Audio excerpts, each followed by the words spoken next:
Sa bawat henerasyon ng boxing may isang lalaban na magbabago ng kasaysayan. Paano kung ang susunod na Manny Pacquiao ay hindi lang sumisikat, kundi nagsasanay na sa ilalim ng parehong halimaw na coach na nagtulak kay Pacquiao sa tuktok ng mundo? At paano kung ang kanyang unang tunay na pagsubok ay isang war machine mula Panama? August 17, 2025, Winford Hotel, Manila. Kenneth Lover versus Luis Concepcion. Isang laban na maaring magtulak sa isang batang mandirigma patungo sa global spotlight. Pero bago natin simulan, huwag kalimutang mag-subscribe sa Pinoy Sports Central at i-click ang notification bell para lagi kayong updated sa Pinoy Sports News. Sa mundo ng boxing, walang shortcut. Pero may mga fighter na tila nilikha talaga para sa ring. Isa nga ron si Kenneth the Loverboy Lover mula sa General Trias, Cavite. 14 wins, 0 losses, 9 knockouts. OPBF Bantamweight Champion, number 9 sa Ring Magazine Rankings, number 10 sa IBF, number 15 sa WBC. At ang pinaka-impressive, 2 sunod na panalo via first round knockout sa Japan. Laban sa mga dekalibreng kalaban, Tulio De Canarudo at Keita Kurihara. Pero sa kabila ng kanyang record, si Lover ay nananatiling tahimik, walang yabang, puro trabaho. I want to prove that I belong with the best, sabi niya. At ngayong babalik siya sa Pilipinas, sa harap ng kanyang mga kababayan. Isa lang ang tanong, handa na ba siya para sa mas mataas na antas? Kung may gusto malaman si Jerry Peñalosa, ito ay kung hanggang saan ang kaya ni Kenneth.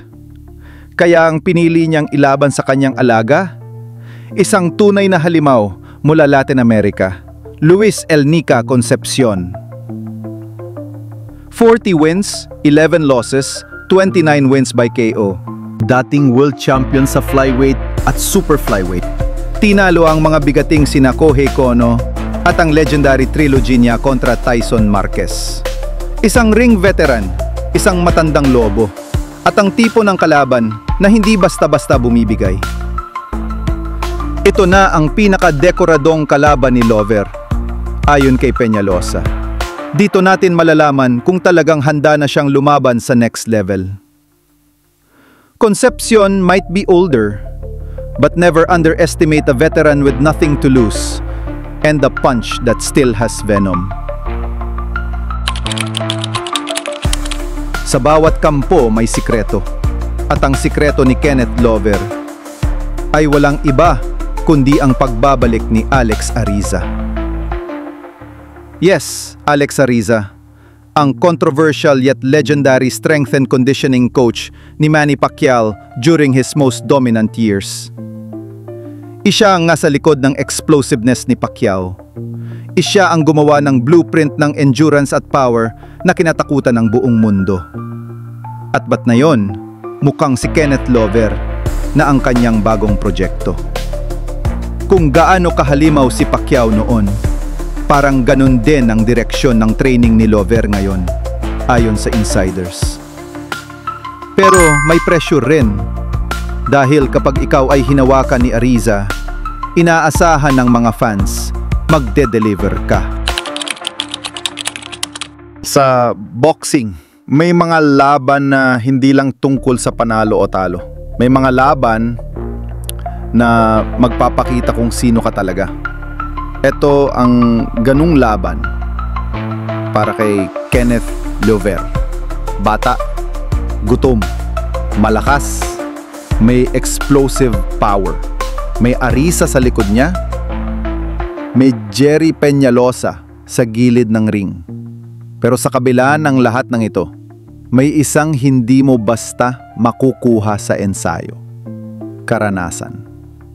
At si Concepcion, may mahigit 50 laban na sa kanyang resume. Luis Concepcion knows how to make young fighters uncomfortable, sabi nga ng analyst. At hindi siya papayag na maging stepping stone lang. Kaya't ang labang ito, hindi lang laban para sa title shot. Ito'y pagsubok kung si Jover ay tunay na handa sa giyera.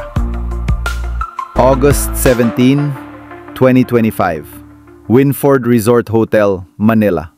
Kenneth Jover, Luis Concepcion, the young lion, the old warrior, the future against the past.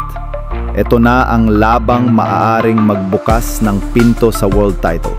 Ito na ang pagsubok kung talagang may bagong halimaw sa Pinoy boxing. At ito rin ang pagbabalik ni Alex Ariza. Hindi lang bilang trainer, kundi bilang architect ng susunod na world champion. Handa ka na ba? Dahil kung matuloy ang laban na ito, baka ito na ang simula ng bagong alamat. Kaya bang i-handle ni Jover ang pressure ng international spotlight?